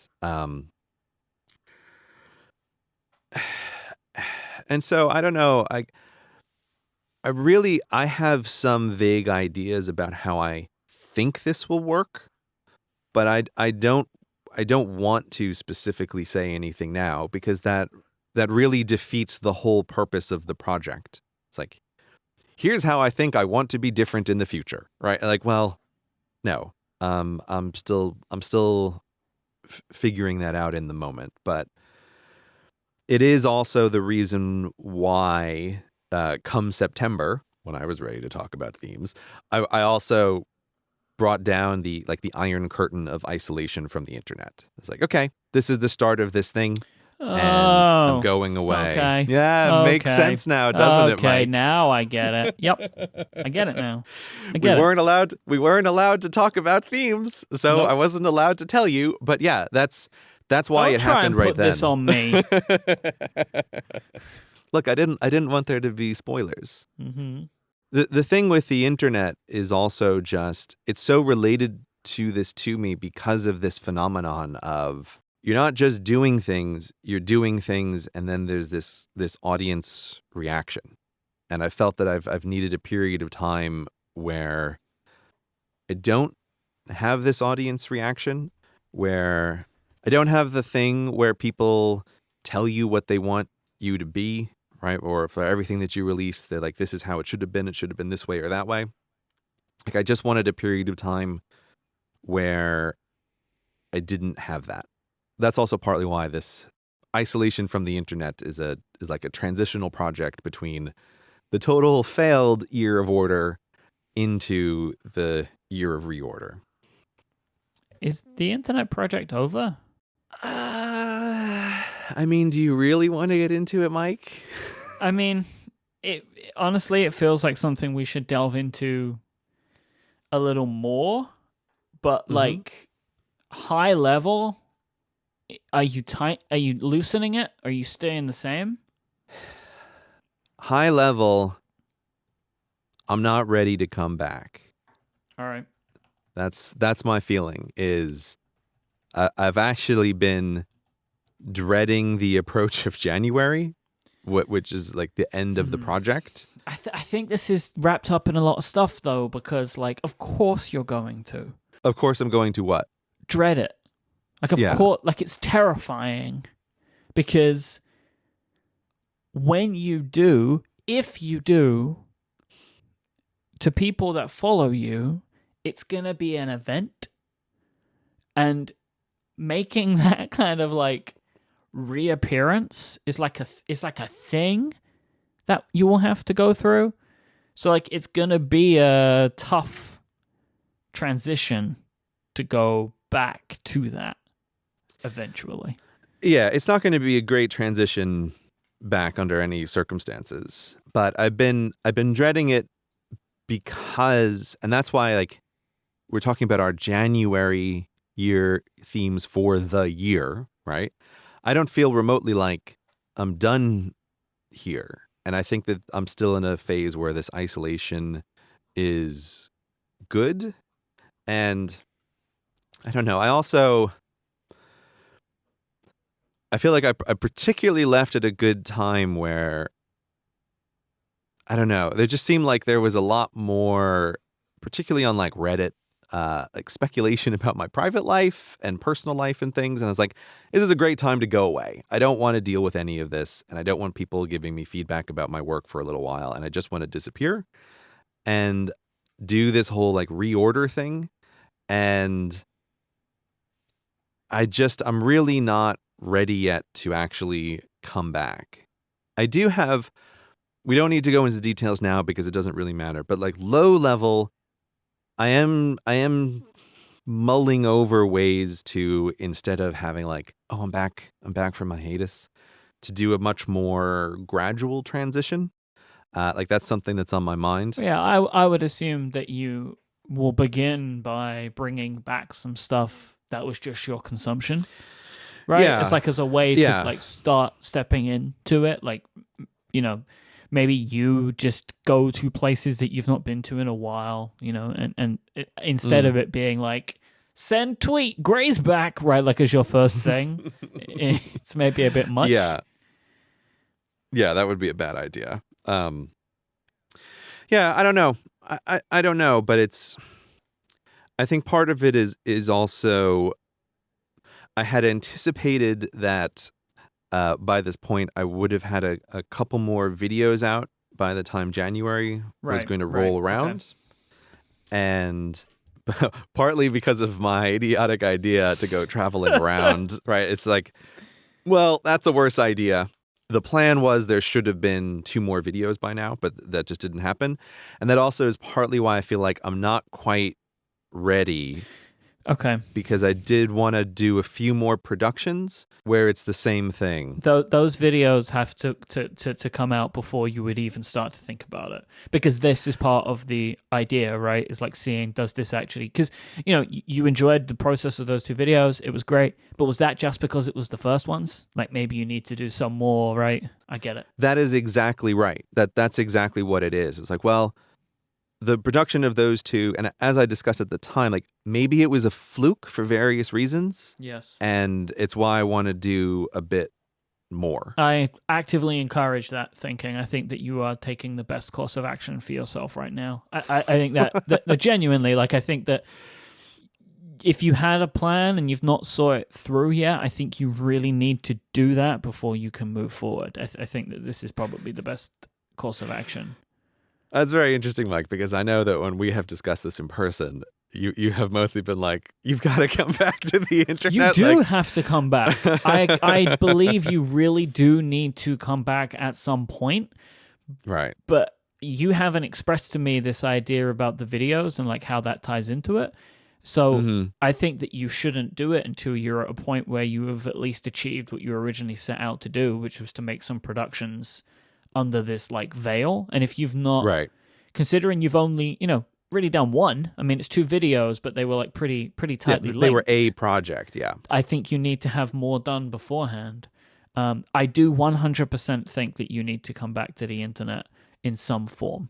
Right. I mean, genuinely, I believe that you at least need to have more promotion methods than you do currently, right? Like, I think that it's important for you in the future. I also do believe that, like, while I completely support your idea of why you would maybe want to step away from some internet communities, that ultimately some way of getting feedback where you want it in a way that fits you would be ultimately beneficial. But I think it might be a new method. Maybe. Yeah, I agree with all of that. Like I do. I'm going to come back at some point. Yep. But it feels like it's too soon. I will say personally, this has flown by. This whole thing has gone by pretty quickly. Like, yeah, I didn't even realize that now should have been the time until you mentioned it. Yeah, it has gone by far too fast. And again, I do feel like being separated from the audience reactions, and always what I think of as like the Hank Green indicator of like when the audience is talking about you once you reach a certain size, as opposed to the audience is talking to you. That is a really weird phase to go through. Yeah, and it's like I never with the Reddit in particular, like I never really wanted that phase to happen, but in September, like it was approaching like 100,000 subscribers on the subreddit. And I think I've tried really, really hard to keep it a place where people feel like they're talking to me. They're not talking about me. But at some scale, it just becomes it becomes so hard to manage. It's weird to hear you say that because honestly, like, I love the subreddit because it can be very useful, but I have always felt that way since we started this show, that like there is the way that conversation occurs there is so different to other platforms that I'm a part of, where there is conversation that is happening about you and the work, as opposed to in every other like feedback mechanism that I have, it's direct, right? So like people are talking to me. I mean, I noticed this with YouTube comments as well, right? Like we were talking about this, that like it eventually becomes that people stop saying like, hey, I like this thing that you did, to be like, what is this thing he's doing? Yeah, right? Exactly. That there becomes we're talking to each other as opposed to we're talking to the creator. And Reddit has always had that feeling for me, because I guess for you it grew slowly, where for me I kind of just like stepped in and it was already a thing. You have been at more of the brunt of it, because I feel like for most of the time commenters are talking to me. And then when we start Cortex, it's like, this Myke guy showed up. Let's talk about this Myke guy. Yeah, exactly. Mm-hmm. But so, you know that, and that's also partly why I wanted to step away, because it's the same thing of, oh, people are having conversations about you, but it's really about their idea of you. And I did just want to step away from that while I'm feeling like I don't even really know who I am at this moment. And so I really don't want to read comments where people are talking about the me that exists in their head. Like, I just don't even want to see it. I don't want to be influenced by it in any way, because the Year of Reorder is about being open to the possibility of difference. And just like deleting the gray guide and starting over, so that I'm getting rid of those re-influencing patterns, stepping away from feedback on the internet in any way was a similar thing. Like, I want to step away from people influencing me to continue to be the gray that's in their head, as opposed to being the gray that I want to be. So anyway, Year of Reorder, Myke. That's what it is. We've got some interesting ones going on. I'm excited about this next year. Like, I like that we've got a bunch of interesting things happening, but I also like that there is more accidental overlap in our themes than there has been before, I think. Good. I'm glad you feel that way, so that I can feel like less of a crazy person. Yeah, honestly, I think that they are coming from very different places, but they are closer than I think we would have expected them to be. Yeah, I agree. Well, it'll be an interesting year. So, Gray, I asked for some Ask Cortex for people to send in their themes so we could share them with, maybe for inspiration for our listeners when they're thinking about setting their own. But we also got a handful of questions as well that I wanted to go through. Okay. Some we have kind of answered as the show's gone on, but there was a few more that I wanted to kind of to add a little bit more clarity. So the first comes from Jenny. Jenny says, the show has had me thinking more along the lines of themes and not resolutions. Good. Excellent. Good work, Jenny. Improvement. Yep. Good. My 2019 theme is the Year of Me, but it's the same as my 2018 theme. How do you feel about this theme? Do you think it's lazy and unfocused? Or if it's unfinished, do you think it's sensible? And when should theme planning start? So there's a bunch of questions in here. I want to try and break them down a little bit. So I think ultimately, right, you should be focusing on yourself for your theme. Like, that is the point, I think. Like, there should be at least a level of like me in this. But I think that maybe the Year of Me is potentially a little broad. Like, you should have some sub themes, I think, or just pick a specific element to focus on. What do you think? Yeah. With the themes, it really depends on what does it mean to you. Yeah. And it's like when I say, oh, my year theme is the Year of Reorder. Like, well, that doesn't mean anything to anyone. It's super broad and means nothing. Yeah, it means nothing at all, right? But it does mean something to me. So Year of Me can be that, but I agree with you, Myke. Again, in terms of like foundational ideas, for me, one of the foundational ideas is like you should always be working towards building a life that you want to live.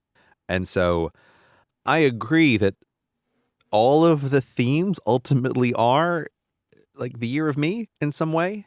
even if you had a year theme that was something like, I want to get better at socializing with people, or like being better with my family or my husband or whatever, like that kind of thing. Mm-hmm. It's still really about you becoming a better person. It's even if it's externally focused. So it does sound a little broad. Obviously, I have no problems with repeating a theme, but now this may not be Jenny at all. But I do want to say that the one red flag for me here, and the one thing that is why I really hate the hippy dippy stuff, and I think you should stay far away from it, is this sounds very close to the concept of working on yourself. And working on yourself is like hippie language for going to retreats and thinking about your childhood and how that affects you now. And I know people who get caught up in this weird vortex of like, they're always working on themselves. But you know what changes about their life? Nothing. Nothing ever changes. And they're working on themselves for 20 years and go nowhere.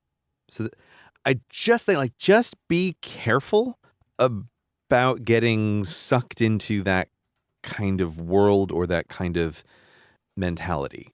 That's my only little bit of concern, is like the language is just getting a little close to this kind of thing. So I want to come back to one of Jenny's questions, but I want to jump ahead to one because I think that it could help. So Jay asked, do you write up your themes and how do you write them up? So I kind of write a heading and then write a bunch of bullet points that relate to the heading to help flesh it out for me a little more. I kind of write as I write most things, honestly, which is almost like an outline. It's just everything's bulleted. I write everything in bullets. I don't know why. It's just how I think. Like, I say this, and then I go on to this.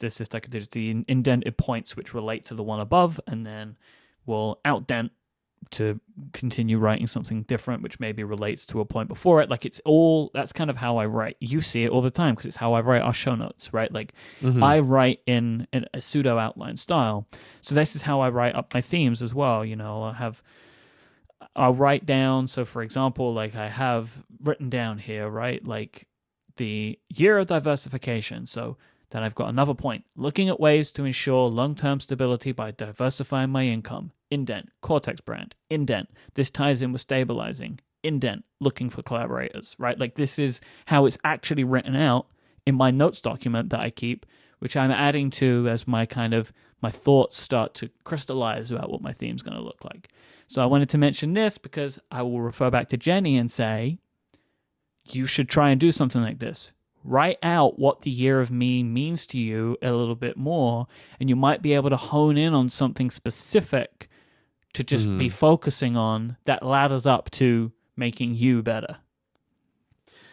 Yeah, I'd agree with that. And for me, the year theme exists mainly in the gray guide, and it's just at the top. So it's just a thing that I see. And again, that is a very unstructured document. I don't, not even as structured as your bullet points and indentations and things, but it is a thing that I review and add to, and will be reviewing and adding to, like, over the course of the next year. And I think what's important about that is it's a living document that changes, and it may be helpful in something like a year of me to have that as well, like a place where you're going back to the thing, and you don't get stuck in the same loop. Because when you write a note to yourself about, like, being better about X, and you look at it every month and you think, like, wow, I'm exactly the same as I was with that, I haven't gotten better at all, it's a motivating factor to be like, well, whatever I'm doing isn't working, and I should change something else. So I do think it helps to write it down somewhere and to see it and to think about it in a structured way, even if, like in my version, it's very unstructured. But coming back to it and seeing it and keeping it in your mind is what's important. I don't think you're going to like this, but the gray guide sounds like a mood board to me in a way. It's like, here is a bunch of mixed media which I don't know what a relates mood board is. good, which kind of relates to a specific idea. So you're going to put like quotes and maybe images and links and stuff into one document, and they're not necessarily tied to each other, but they all line up to the overall thinking behind the document. So Yeah, I mean, if we're going with what you said before, it's, I don't know what a mood board is, yep. but it's You're more making like a user guide for yourself. Yeah, That's what the Grey Guide is. You made a mood board, but that's cool, man. You go for it. Okay. Arian asks, have you considered quarterly themes, i.e. every 3 months? I mean, Myke, you know that I love seasons. Yep. Seasons are the best. Yes, the answer is yes. But I thought about it, but I'm not personally sold on how I would implement it. Maybe I would want like rolling themes, but I don't know.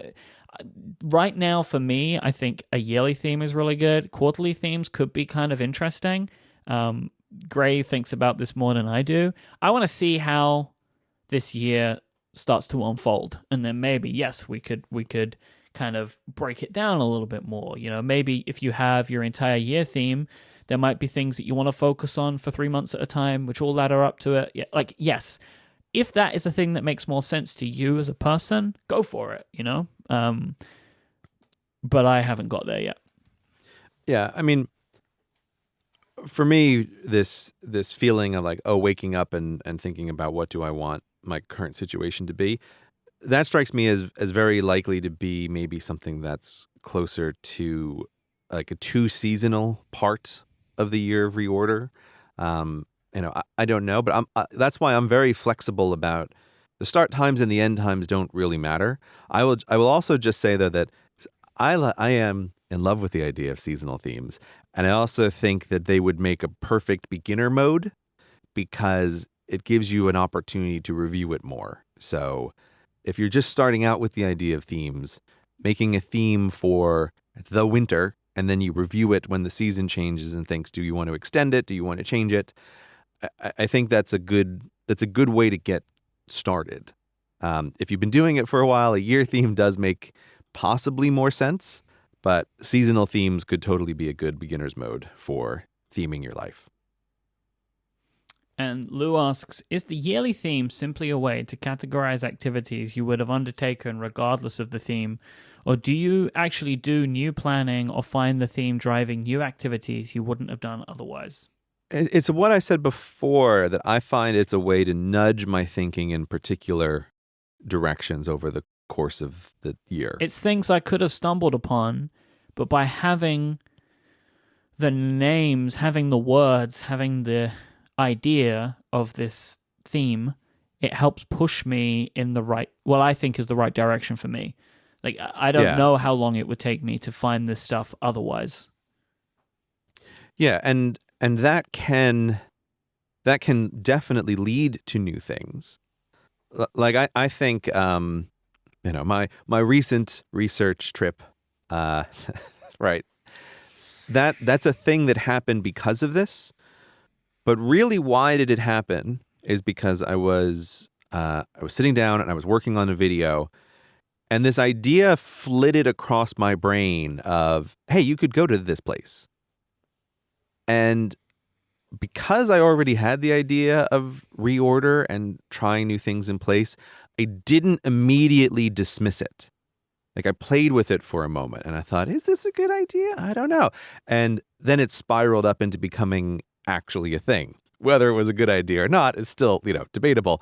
But it was a new action that resulted from, in the moment, not immediately dismissing something, giving it just a second or two to settle and to think about. Mm-hmm. So yeah, I think that's why I like them as opposed to goals. It's a very different kind of thing.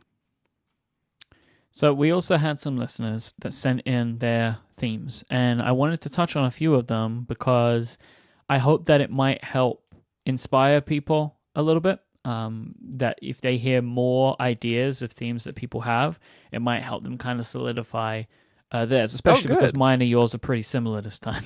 I want to hear people's themes. All right. I really want to hear it. Tell me.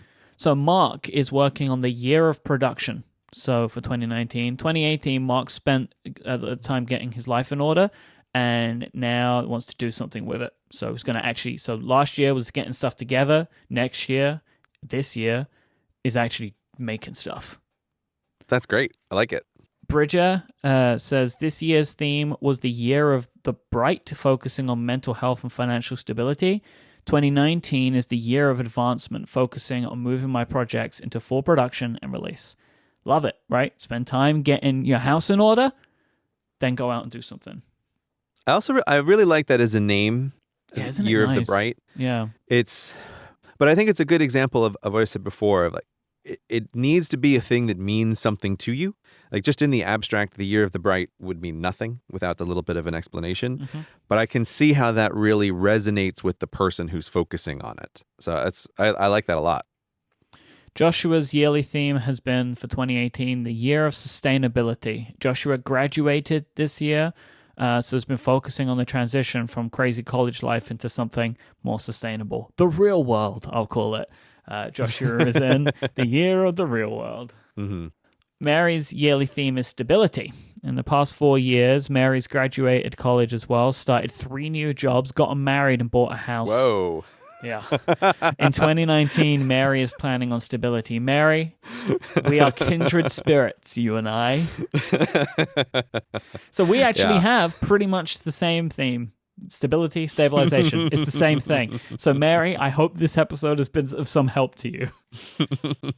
That's great. That's a lot of stuff. That is a lot going on. Ravenous Badgers says, I think I need something like the year of rebuilding. I was laid off last January and have been stumbling accidentally through an almost functional freelance business, but I need to build something that will actually last, not just a few things here and there that somehow mostly work. That's good. Good name and a good target. Blind Blonde PhD says, I'm continuing my theme from last year, the year of finishing. I have so many half-finished projects that I just need to get done and move on. I did make some progress this year by finishing off some older stuff, but I still managed to add even more things on my plate. Part of that is the nature of my job as an academic publishing papers, and I have worked with colleagues to start a writing group to help with this theme. So progress has been made, but I need to make more before switching to a new theme. What a perfect theme to do for 2 years. The year of finishing, right? It's like, I'm not done. Yeah. I started it, and I'd be fooling myself if I started a new theme. So it's going to be another one of these until we're done. That's perfect.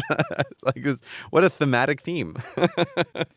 And finally, the Shaleko has said, the idea of yearly themes has been so helpful for me. This past year was the year of independence, and though I didn't accomplish everything I wanted, I was still proud of my progress. Because I'm excited, here's a high-level summary of my victories this year. I traveled solo for the first time, graduated university, started my first business, got my first paying clients, got a full-time job, and learned to drive. I think, Gray, that we can take full responsibility for the Shaleko's progress this year, right? Because the yearly theme, so, pat on the back for us, I guess. Look at everything we helped them do. I think the Shaleko takes all the responsibility for the things that he has done, but we can claim to have inspired.